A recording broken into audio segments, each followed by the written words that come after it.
Hola, en este vídeo vamos a conocer qué es el fondo de maniobra, cómo se calcula y un ejemplo muy sencillo para que lo entiendas mucho mejor.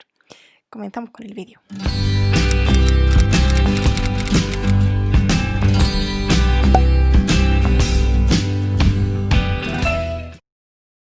El fondo de maniobra, también conocido como fondo de rotación, capital circulante o working capital, es una medida de la estructura financiera. Se trata de investigar los recursos financieros, es decir, la estructura financiera, y cómo se adecúan a las inversiones, es decir, la estructura económica, los activos, a fin de comprobar si la financiación es la correcta o no, y así mantener el desarrollo de dicha inversión y alcanzar una rentabilidad de la misma. El fondo de maniobra forma parte del análisis de liquidez y capital circulante, junto a otras medidas como son las ratios financieras, las necesidades de capital circulante o NOF y los periodos medios de maduración, como el periodo medio de cobro, de pago, de aprovisionamiento, fabricación, etc. Todo esto lo veremos en una entrada y un vídeo exclusivamente destinado para ello. Bien, el fondo de maniobra se puede definir desde dos perspectivas. La primera es una perspectiva cortoplacista o desde la estructura económica. Se trata de medir la capacidad que tiene la empresa para, con sus activos circulantes, atender sus deudas a corto plazo. Cuando hablamos de activos circulantes, nos referimos a activos que permanecerán en la empresa durante un periodo de tiempo inferior al año. Por ejemplo, tenemos las existencias, las cuentas de clientes y deudores y la tesorería, como la caja y bancos. Esta primera perspectiva cuenta con la siguiente fórmula, que es la comúnmente conocida. El fondo de maniobra es el activo corriente o circulante menos el pasivo corriente, es decir, lo que nos queda del activo corriente una vez satisfechas las deudas a corto plazo. La segunda perspectiva es la perspectiva de largo plazo o desde la estructura financiera.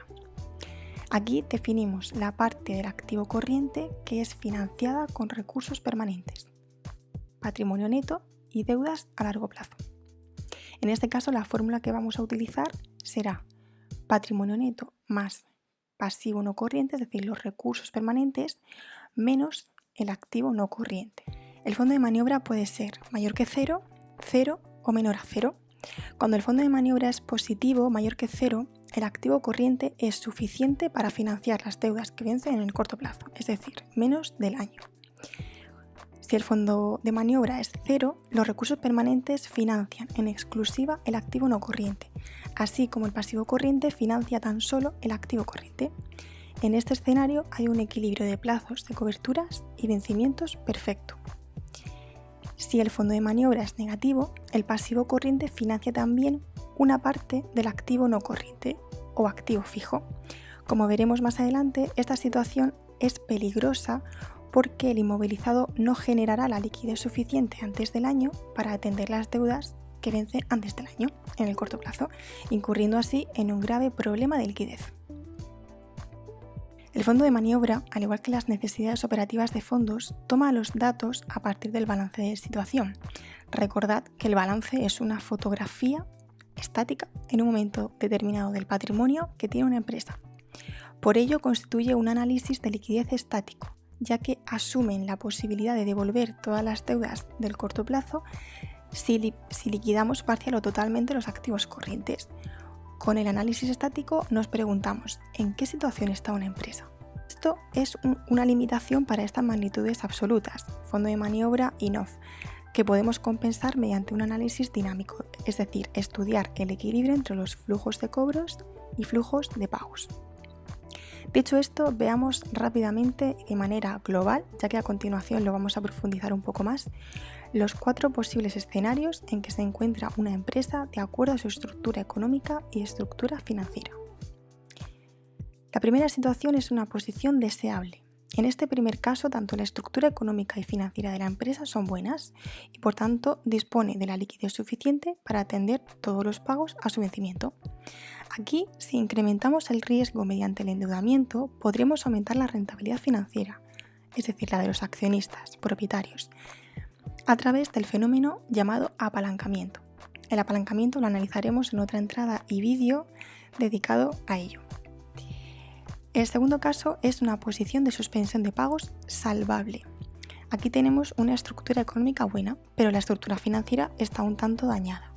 En este caso, deberíamos obtener liquidez mediante la venta o alquiler de inmovilizado que tenga la empresa y no sea, eso sí, estrictamente necesario para su actividad.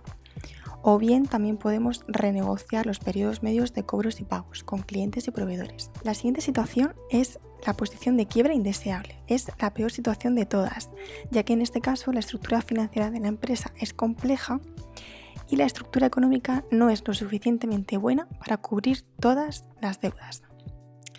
Finalmente tenemos la situación de colapso empeorable. En este caso la empresa no tiene deudas, pero la estructura económica no es del todo buena. A pesar de que están amortizadas al 100%, la falta de innovación en sus productos y el rápido avance tecnológico hace que este tipo de empresas se vayan deteriorando con el paso del tiempo. Ha sido el caso de muchas tiendecitas de pueblo que han de centrarse en la calidad de servicio y la cercanía con sus clientes para poder permanecer en el mercado después de la llegada de empresas multinacionales y grandes almacenes. Ahora bien, veamos los escenarios analizados mediante el fondo de maniobra con más profundidad.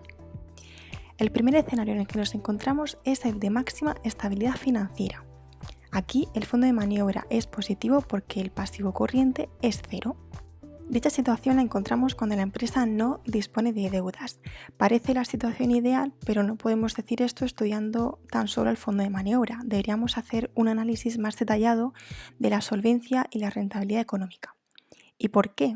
Pues porque si la ratio de rentabilidad económica o ROA, que se define como el beneficio que obtenemos por invertir en los activos de la empresa, es mayor que el tipo de interés del endeudamiento en el mercado, podremos correr este riesgo de acogernos a nuevas fuentes de financiación ajenas con coste, como las deudas con entidades de crédito, para incrementar la rentabilidad financiera, es decir, la atribuible a los socios propietarios.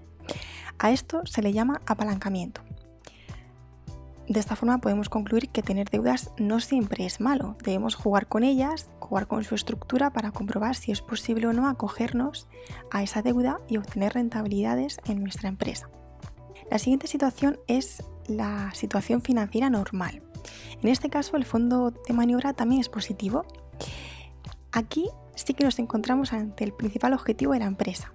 Es la situación idónea, porque el activo corriente es suficiente para cubrir las deudas a corto plazo cuando venza.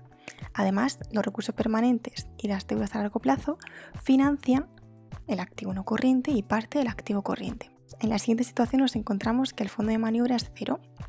Aquí hay un equilibrio de ambas estructuras con los plazos.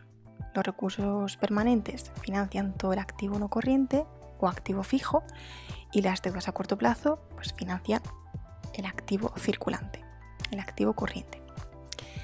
La siguiente situación es la inestabilidad financiera.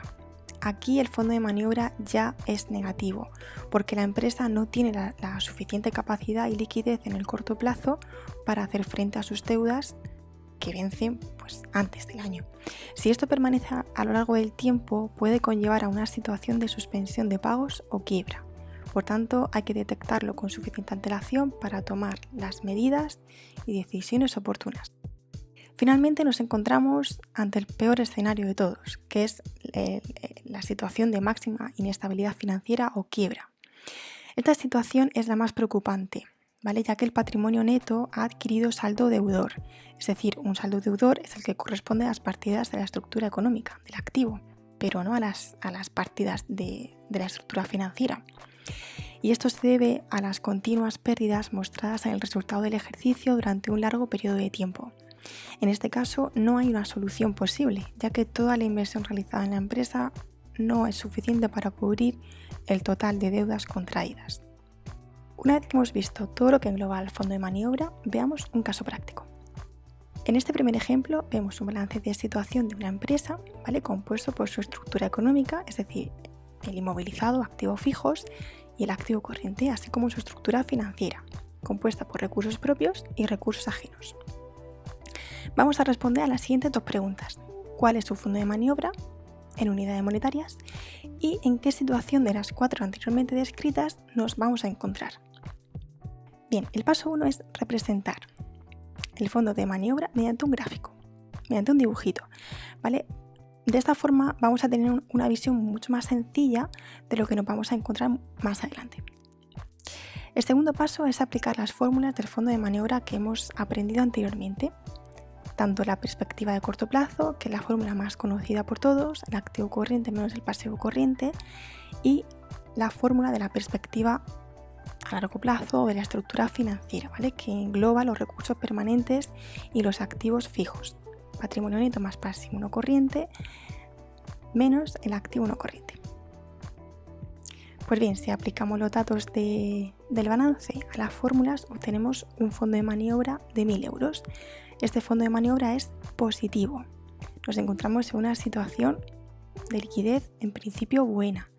El pasivo corriente financia tan solo el activo corriente, hay suficiente activo corriente después de atender las deudas a corto plazo y por tanto, ¿en qué situación estamos? Pues ante una situación de estabilidad financiera normal, en la situación idónea, el objetivo de toda empresa, ¿de acuerdo? Bien, una vez que hemos visto este primer ejemplo, veamos un segundo caso. La única variación que ha habido ha sido en la estructura financiera. Ahora el pasivo no corriente es de 3.000 euros y el pasivo corriente es de 26.000 euros. Al igual que en el caso anterior, representamos gráficamente el fondo de maniobra y como vemos aquí un pequeño detalle, ¿vale? El activo corriente no supera el nivel del pasivo corriente. Aquí va a suceder algo que no nos hemos encontrado en el caso anterior. Bien, aplicando las fórmulas del fondo de maniobra, tenemos que en este segundo caso el fondo de maniobra es de 8.000 euros en negativo, ¿vale? Aquí estamos en una situación un tanto, podemos decir, inestable, no deseada. Por tanto, ¿en qué situación nos encontramos? Pues en una situación de inestabilidad financiera, ¿vale? No llega a ser de suspensión de pagos o quiebra porque el patrimonio neto tiene un saldo acreedor, ¿vale? Y se encuentra en su estructura financiera. Tan solo que pues, para atender las deudas a corto plazo pues, necesitamos del inmovilizado, del activo no corriente. Eso simboliza un problema de liquidez, ¿de acuerdo? Pues bien, hasta aquí la definición de fondo de maniobra, los cálculos y los casos prácticos. Y nada, nos vemos en los siguientes vídeos. ¡Hasta luego!